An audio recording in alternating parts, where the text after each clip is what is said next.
Mon chat m'a sauvé de la sorcellerie. Les faits qui vont suivre m'ont été rapportés par un abonné du Gabon. Voici son témoignage. J'ai vécu une expérience paranormale marquante. Étant en congé, j'avais décidé de passer du temps chez mon père, emmenant avec moi mon chat, que j'élevais depuis 1 an. Un matin, j'ai décidé d'aller me promener.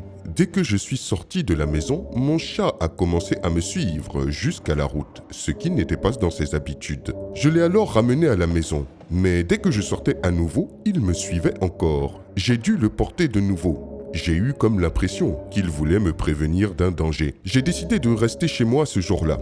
Plus tard, dans la journée, je me suis assoupi et j'ai fait un rêve étrange. Je me voyais marcher dans un cimetière en compagnie de quelqu'un que je ne connaissais pas. Soudain, une silhouette en décomposition comme un zombie s'est approchée de moi. J'étais comme hypnotisé, figé sur place. La personne qui m'accompagnait m'a alors tiré de l'autre côté d'une flaque d'eau et la créature n'a pas pu nous suivre. Je me suis réveillé alors en sursaut. Plus tard dans la nuit, vers 2 heures du matin, je me suis brusquement éveillé en entendant des miaulements désespérés. Mon chat pleurait étrangement fort dehors. Je suis sorti pour le prendre dans mes bras. J'ai vu alors qu'il était figé, tremblant, et ses griffes étaient sorties. J'ai réveillé mon père qui m'a dit que les chats, bien qu'étant des animaux domestiques, sont très mystiques et qu'ils peuvent même sacrifier leur vie pour protéger ceux qu'ils aiment. Cependant, mon chat continuait de pleurer, incapable de bouger, jusqu'à 4 heures du matin, nous empêchant tous de dormir. Inquiet, j'ai pris un drap pour le recouvrir en essayant de le calmer. C'est alors que j'ai remarqué quelque chose de terrifiant. Il semblait pourrir vivant de l'intérieur. Des asticots sortaient de sa bouche et de ses oreilles,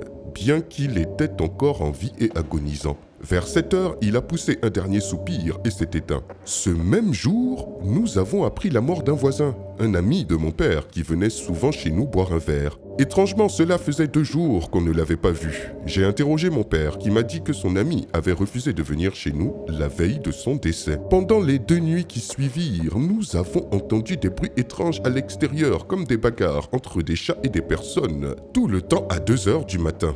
Quand nous sortions, nous ne voyions personne. Après ces 2 jours, les bruits ont cessé. La semaine suivante, alors que j'étais assis près de la pompe à eau, un monsieur m'a abordé, affirmant que j'avais échappé à la mort grâce à mon chat. Il m'a révélé qu'un sorcier avait tenté de me prendre mon étoile et ma vie pour prolonger la sienne, mais que cela n'avait pu aboutir grâce à la protection de mon chat. Ce devait être ce voisin. Il m'a aussi dit qu'il sait que je suis un initié du Bwiti et que je devais toujours respecter les interdits. J'étais stupéfait par ces paroles car personne ne savait que j'étais initié au Bwiti, ni ce qui était arrivé à mon chat. C'est ainsi que j'ai vécu cette étrange expérience. Voici une photo de mon chat, avant qu'il ne meure. Voilà mon histoire.